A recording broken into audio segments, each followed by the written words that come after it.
আমি থামবো না। ডিভোর্সের পর আবারও ধনশ্রীর পোস্ট। 60 কোটি নিয়েও স্বাদ মেটেনি ধনশ্রীর। চাহালের সঙ্গে কি তবে ফের ঝামেলা?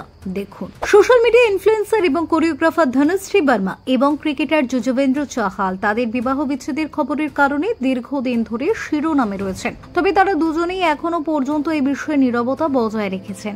কোনো রকম আনুষ্ঠানিক বক্তব্য না দিলেও তাদের আইনজীবীরা বলছেন বিষয়টি আদালতে বিচারাধীন। জানা যাচ্ছে গত 18 মাস ধরে দুজনে আলাদা থাকছেন।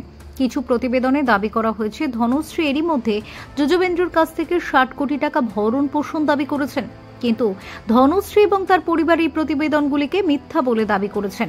এদিকে ধনশ্রীর একটি পোস্ট সোশ্যাল মিডিয়ায় ক্রমশ ভাইরাল হচ্ছে। নিজের কিছু ছবিও শেয়ার করেছেন তিনি।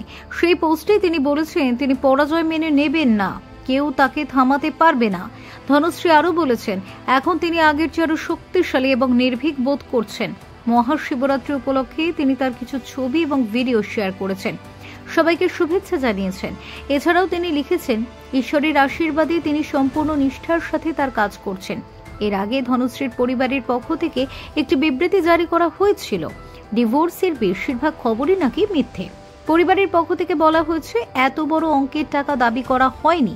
তিনি এ ধরনের মিথ্যে এবং দায়িত্বজ্ঞানহীন সংবাদ প্রচার বন্ধ করার জন্য সংবাদ মাধ্যমের কাছে আহ্বান জানিয়েছেন। 2020 সালের ডিসেম্বরে ধনশ্রী এবং চাহালের বিয়ে হয়েছিল।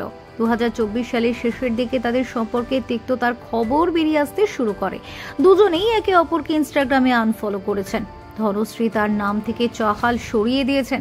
শুধু তাই নয়, সোশ্যাল মিডিয়া থেকে ধনশ্রীর সঙ্গে তার সমস্ত ছবি সরিয়ে ফেলেছেন চাহাল, যা বিবাহ বিচ্ছেদের জল্পনাকে আরো জোরদার করে। Bureau report, TV7 Bangla.